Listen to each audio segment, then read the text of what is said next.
感谢阿美洛森林机械键盘对本视频的大力支持。键盘艺术家阿美洛。传说中的神器奇优连击宝啊，请把我变成全世界男人都无法抗拒的模样吧。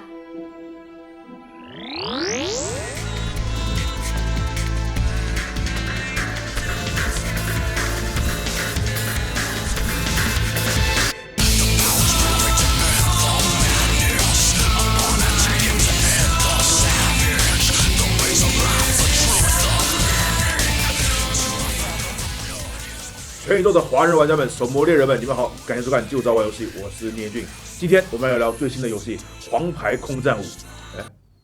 是不是拿错文案了？没错的啦。这个3月份啊，可是一点都不安宁啊，鬼哭狼嚎的。华盛顿那边呢，还发生了暴动，世界啊，真是不太平啊。我们这期先来聊聊鬼哭狼嚎里的鬼哭 Devil May Cry 5鬼泣5。它是曾经动作游戏的3巨头之一啊，更被誉为是动作游戏的开山鼻祖啊，甚至比鬼泣早8个月发售的鬼武者都没有获得这样鼻祖的称号。这其实很奇怪啊，比如说在 FC 时代，那不是也有很多动作游戏吗？成龙闯关、双截龙，包括马里奥都是动作游戏吗？而且3巨头之一的忍龙在 FC 时代就已经有了，只不过是横版而已。但那哪是动作游戏啊？怎么就把鬼泣给捧成了动作开山鼻祖呢？我这里不是要喷鬼泣啊，反而是要夸他，因为由此可见，鬼泣确实营造了和之前完全不同的体验，以至于后来我们口头经常说的这个传统动作游戏是以鬼泣为样本，加了很多约定俗成的条件的比如要3D 画面大气的场景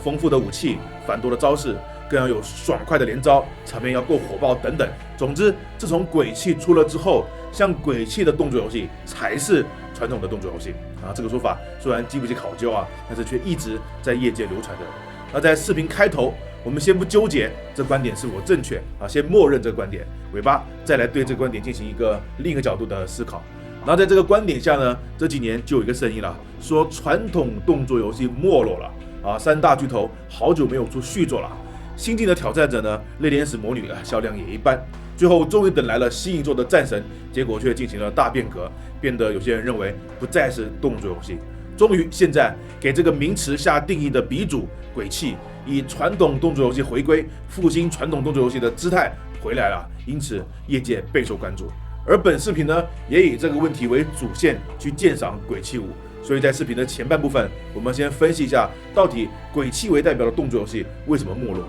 然后再看看鬼泣5都做出了什么改变。最后尾巴我会分享一个我觉得挺颠覆的思考方式好，让我们开始空战吧。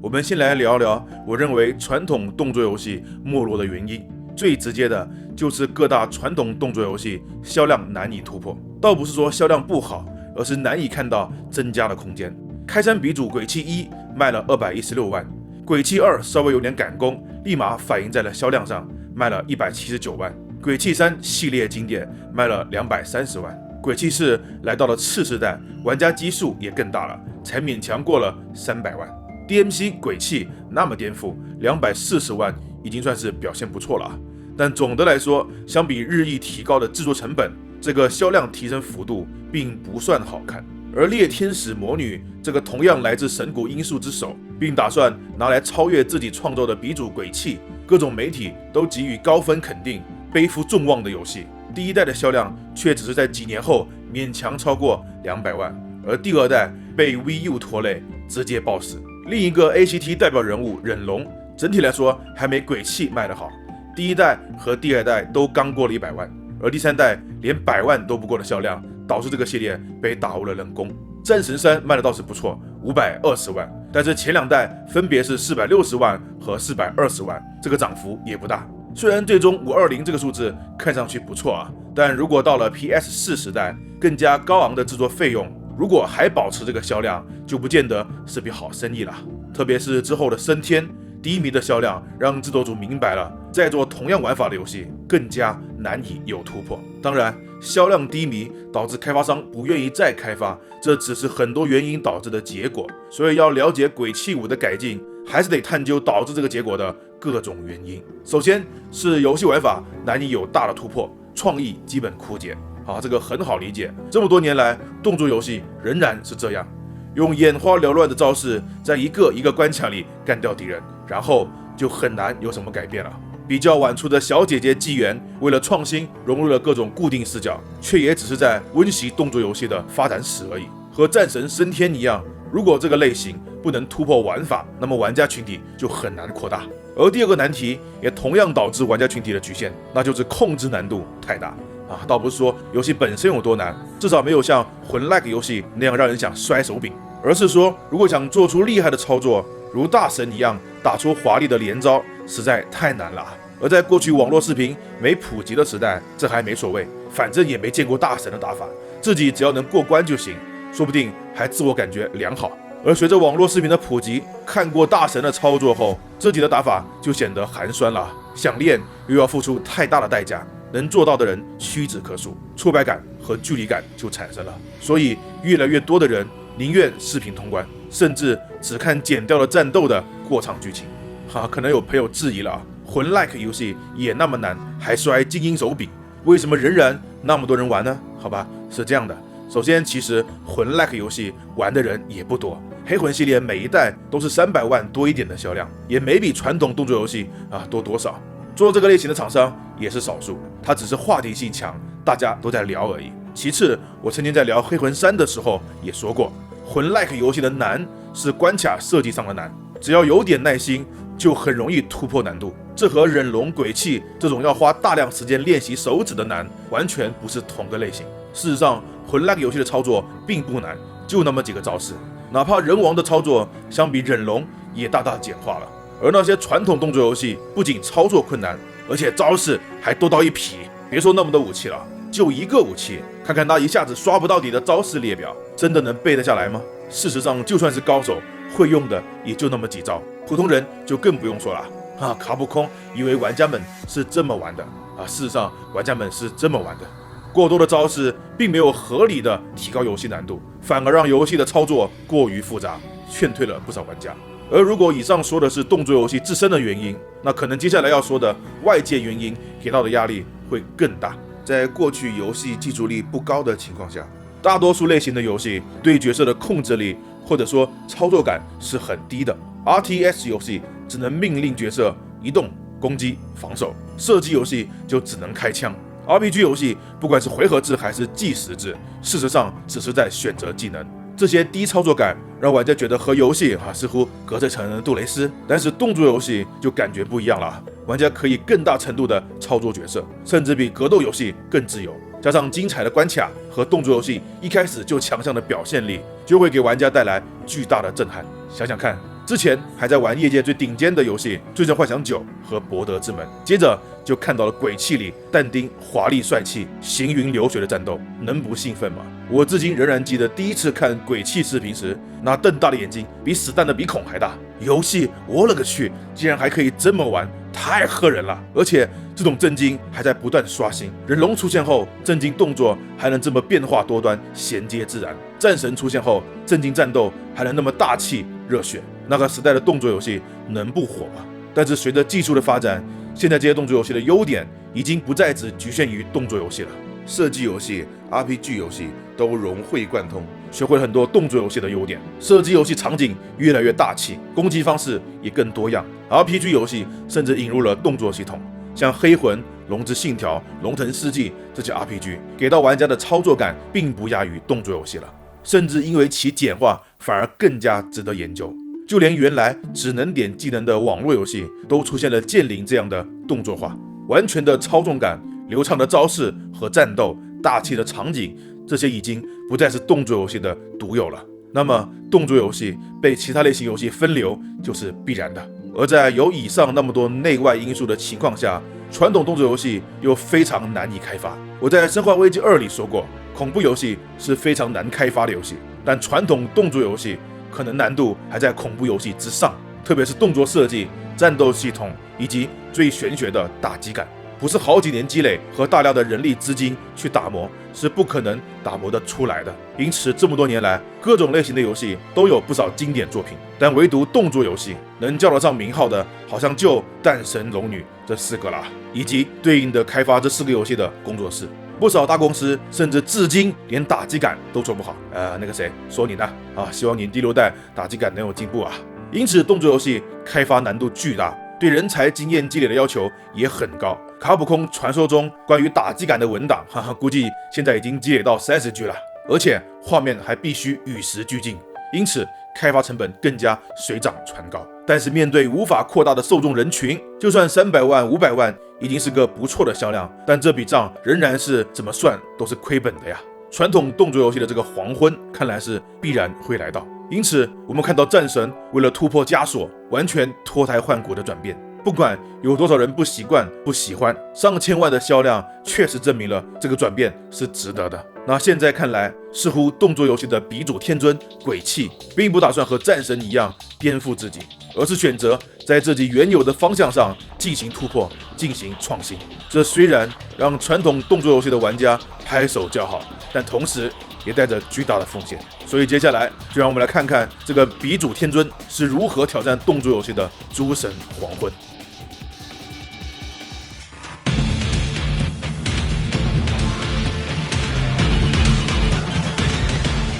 好，前面一大堆说完了传统动作游戏的没落，现在终于可以聊聊鬼泣5了。当然，我们会按照刚才说的几大原因来反观鬼泣5做出了什么改变。首先是更卖力的提高表现力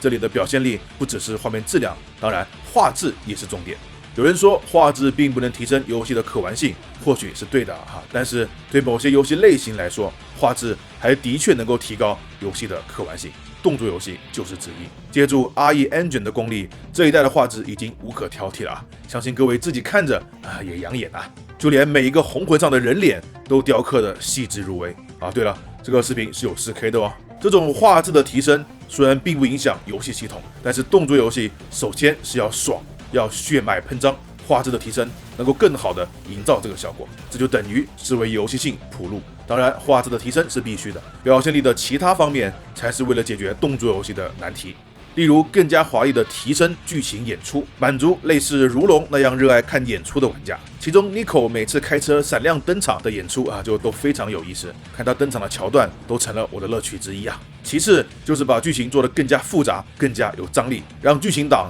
也能够对游戏产生粘性这其实也非常有效要知道魂 like 游戏之所以有一种大家都在讨论的错觉，就是因为其隐藏在背后的剧情非常引人入胜。因此这一代鬼泣里也有了很多零散的文件、日记、档案等等。卡普空似乎也希望粉丝之间能诞生鬼学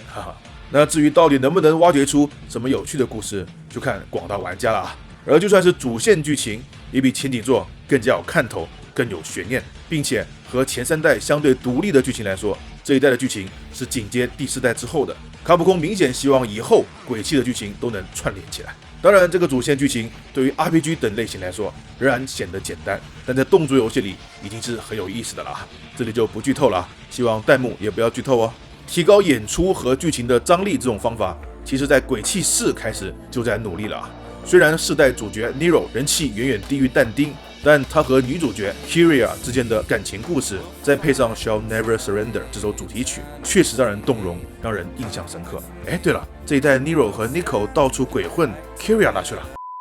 另外，这里额外表扬下卡普空做人设的功力来到这个世代之后，卡普空的游戏人设都开始偏写实、偏欧美，这搞得玩家们一开始难以习惯。生化危机2里李三光的屁股下巴和有点拉丁血统的克莱尔，一开始都让我们难以接受，但是玩了游戏后，就会慢慢的觉得这些人设还是挺不错的嘛。克莱尔小妹妹也越看越漂亮，这种感觉在鬼泣5里更加明显了。Nero 的新形象一旦接受了，再看回4代，就会觉得角色单薄了很多，真实感少了很多。就连一开始觉得不顺眼的王子的 V 也觉得挺有他的味道。而最让我惊喜的是 Nico 妹子，刚公布的时候觉得这谁呀？怎么加一大妈进来？就算人设要写实要欧美，也不用加个那么丑的吧？看看人家 Lady， 看看人家 Trish， 难道卡普空现在也要那个什么正确，也要变成第2个丑女座不是吧？结果真玩了游戏之后，惊讶的发现 Nico 其实超性感、超美的，好不好？特别在整装界面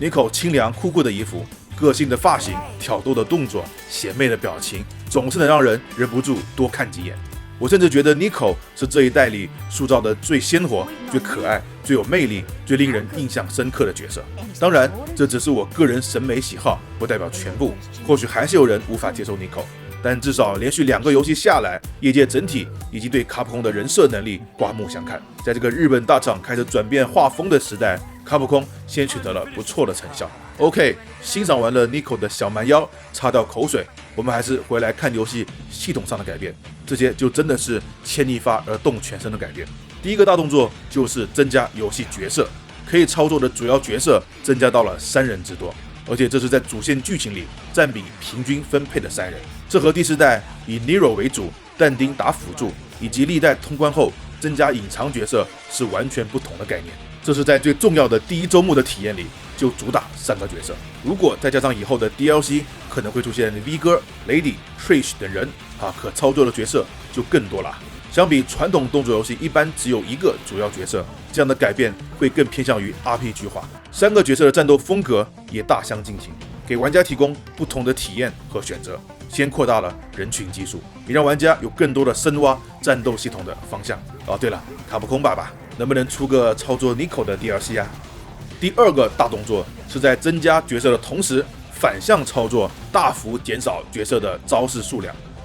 虽然仍然很多，但是至少比以前的动作游戏少了很多至少一种武器里面招式确实简化了，不再有那么大的记忆负担。但是这可是动作游戏哦，特别是这是鬼泣啊，鬼泣最有特色的花式战斗评分系统可不能丢啊！那招式少了，又怎么能打得出不重复的花式操作呢？要解决这个矛盾，就要说到第3个大改动，那就是把出招的按键变多。过去的鬼泣战斗用的按键只有2个，枪械攻击和剑攻击，而其他按键都是辅助这2个攻击键的这样2个按键要变化出那么多招式，自然招式列表就会很长，导致难以记忆，操作难度也提高了。但在鬼泣5里，招式数量减少了，但是可以出招的按键却变多了，等于是把冗长的招式列表分配到了不同的按键里。比如 Nero 的攻击就分为了剑攻击、枪攻击、手臂攻击、手臂爆破，后期还要多一个鬼手攻击。但丁和 V 也一样按键也增加到了4到5个。这样的改进带来的第一个效果就是降低了新手玩家的门槛。没听错别看按键变多了，但是这并没有提高门槛。事实上，新手玩家就算是乱按，只要轮流使用不同的攻击按键，就总能打出很少重复的华丽连招，获得高评价。如果再偶尔配合其他按键戳火、拉怪、锁定敌人等等，事实上新手只要一顿瞎操作，就能打出好像很屌的操作。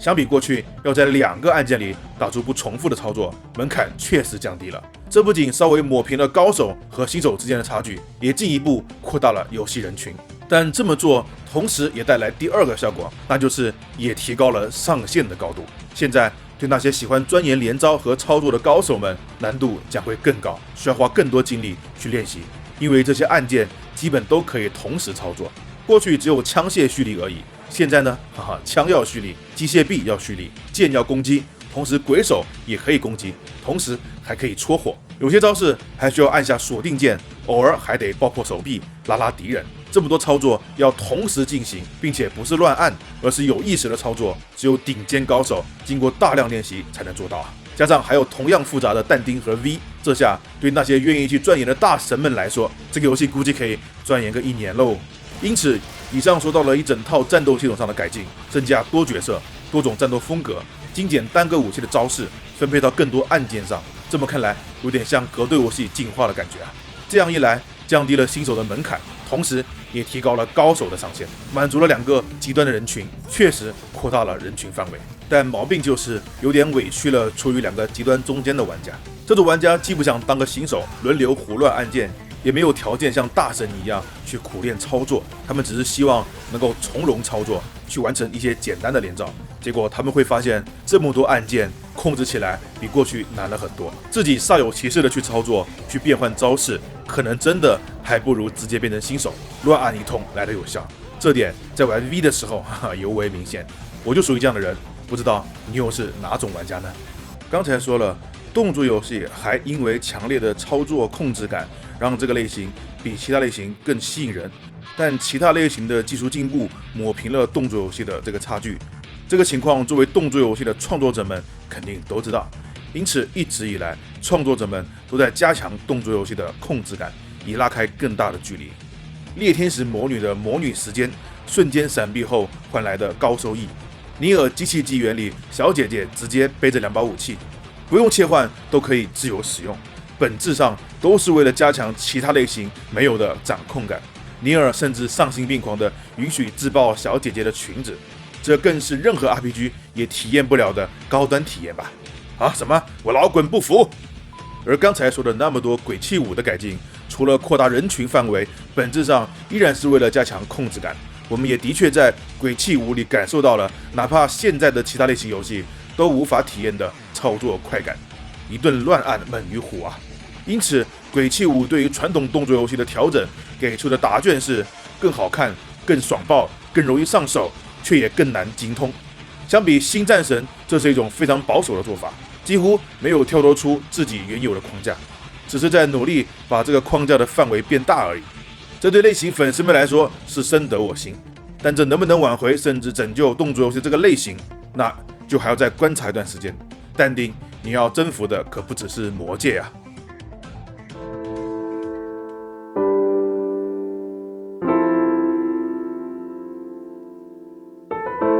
文案写到最后的时候，我仍然在思考传统动作游戏未来何去何从的问题。但是我无意中和一个00后玩家聊天，突然想到一个问题：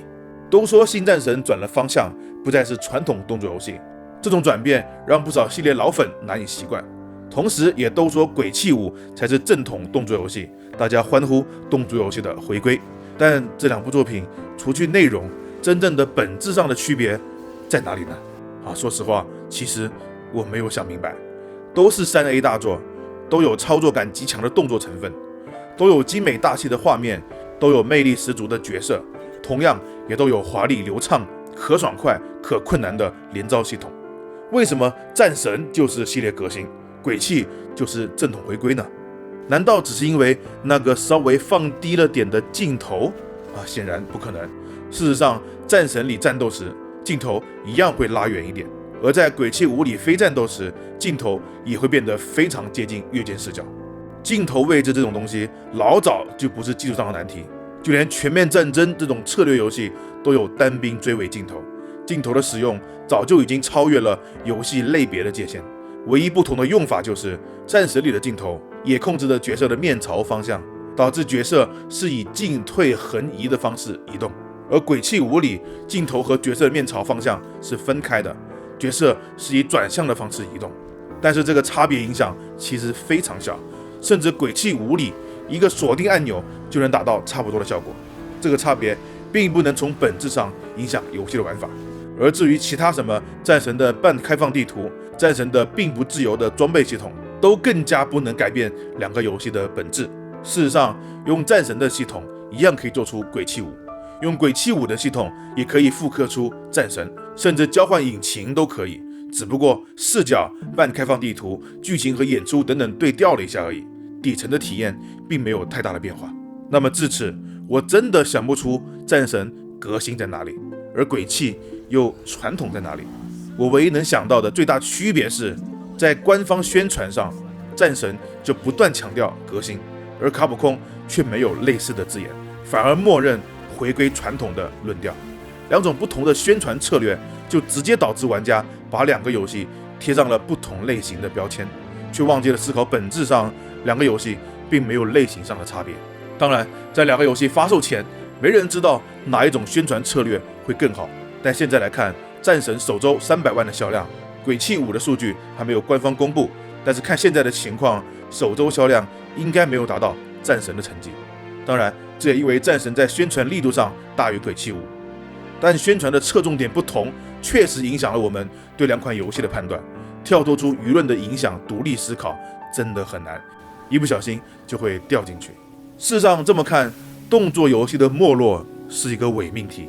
我们甚至可以想象得到，如果宣传上就是让市场认为这是一个传统动作游戏啊，比如鬼泣5。那么它如果失败了，就会归咎于传统动作游戏没落已实锤；而如果它成功了，也会被捧为动作游戏的复兴之作。而如果在宣传的时候把鬼泣5也宣传成多角色、多系统、战斗系统大进化的革新之作，那么如果它成功了，会被评为突破传统、开创新路、再添一力；而如果失败了，也会认为是抛弃传统，终究不被认可。看呐，一个游戏在本质不变的情况下，不同的两种宣传策略，不同的两种结局，却产生出大相径庭的4种伪结论。这说明我们的思维是多么容易被媒体给带着走。事实上，动作游戏从来没有消失，更没有没落，它融入到了其他类型里，其他类型也变得更加像动作游戏。万物一直在变，是唯一不变的真理。我们又何必去用不变的思维去给战神、鬼泣贴标签呢？就像《异域镇魂曲》里一直反复质问玩家的，到底什么东西能改变一个人的本质？或许需要改变的不是本质，因为本质本身就在变，需要改变的是我们的认知方式吧。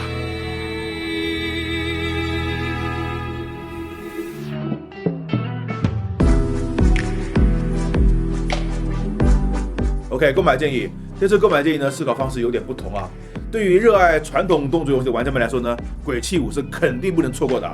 你错过了也没有别的选择了。但是呢，有一点我觉得很奇怪哈，我们经常能看到玩家们发言说，我不喜欢某某类型，比如说不喜欢第一人称射击游戏，不喜欢 RPG 游戏，不喜欢策略游戏，不喜欢慢吞吞的经营模拟游戏，等等等等，各种喜好都有。但好像唯独很少看见有人说我不喜欢鬼泣这样的动作游戏，好像大家都能接受这个类型一样啊。但是结果却是这个类型的游戏销量一直难以突破。而尾巴也说了，虽然说新战神做出很多改变，但它其实并没有跳脱出动作游戏的范畴，为什么结果却大卖1000多万份呢？事实上，这1000多万个玩家里面，会去纠结什么是不是传统动作游戏啊？为什么是越肩视角而不是场景视角啊？这些很硬核的概念的玩家，其实是占极其少的比例啊。大部分的玩家是分不清这些东西的，甚至可能都没感觉到战神到底有什么革新。反正媒体说革新就革新，好玩就行啊。会纠结这些概念的硬核或者说学院派的玩家是非常少的。然后这些玩家的比例其实是不能左右一个类型的兴衰的。所以我有时候在想所谓传统动作游戏没落，会不会仅仅是游戏本身没让更多人喜欢而已呢？